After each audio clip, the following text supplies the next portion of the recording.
Welcome to my channel. आप सभी का हमारे चैनल में बहुत बहुत स्वागत है।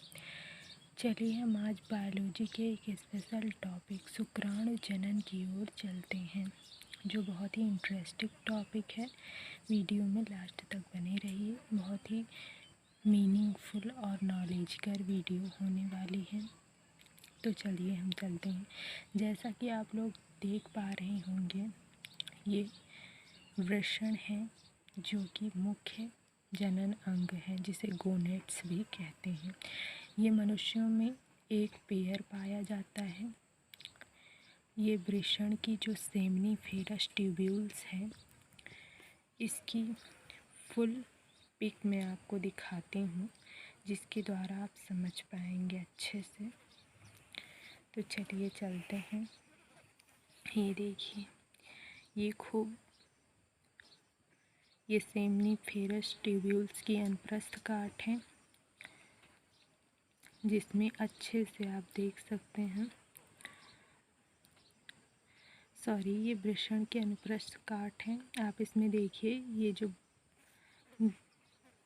राउंड है, सर्कल टाइप, ये है सेमिनिफेरस ट्यूब्यूल्स। अब ये सेमिनिफेरस ट्यूब्यूल्स में ये जो कोशिकाएं दिख रही हैं, ये हैं ओवोगोनिया, प्राइमरी स्पर्मेटोसाइट, सेकेंडरी स्पर्मेटोसाइट, और साथ में इसी में सर्टोरी सेल हैं, जिन्हें नर्व सेल भी कहते हैं, जो विकासशील शुक्राणुओं को पोषण प्रदान करती हैं। और ये जो कोशिकाएं दिख रही हैं समूह में, इन्हें लीडिंग सेल कहते हैं। इंटरस्टिशियल सेल, जो कि टेस्टोस्टेरोन का श्रवण करती हैं, जो कि पुरुष लिंग हार्मोन है, जिससे पुरुषों में द्वितीयक लैंगिक लक्षण विकसित होते हैं। तो चलिए हम इसका प्रोसेस जान लेते हैं, कैसे होता है।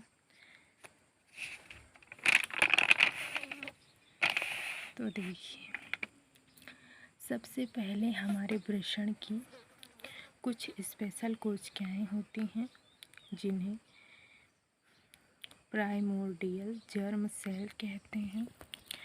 ये द्विगुणित होती हैं।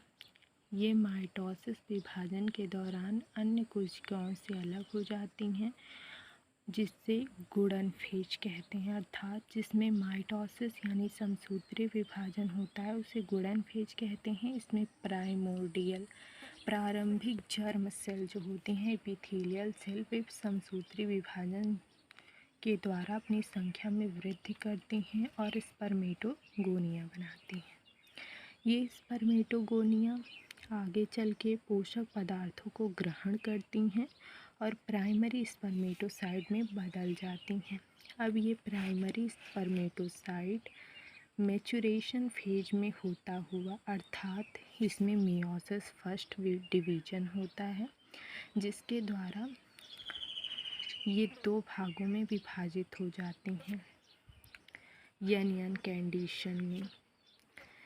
तो एक प्राइमरी oocyte से 2 बनती हैं सेकेंडरी oocyte मियोसिस फर्स्ट के दौरान, और फिर मियोसिस सेकेंड होता है, जिससे 2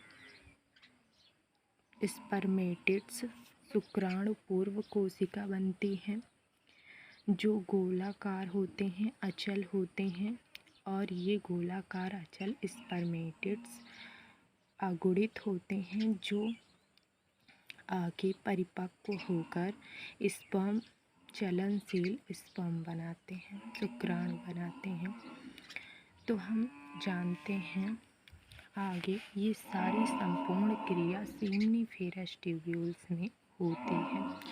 इसका हार्मोनल नियंत्रण हम समझते हैं, कैसे ये हार्मोन के द्वारा नियंत्रित की जाती है।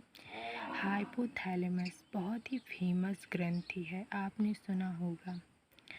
इससे गोनेडोट्रोपिन हार्मोन GnRH हार्मोन निकलता है, जो पीयूष ग्रंथि पर कार्य करता है। जैसा कि आप लोग जानते होंगे, हाइपोथैलेमस से निकलने वाले मैक्सिमम हार्मोन जो होते हैं, वो पीयूष ग्रंथि बाकी की ग्रंथियों पर ही कार्य करके उनसे हार्मोन को निकलवाते हैं।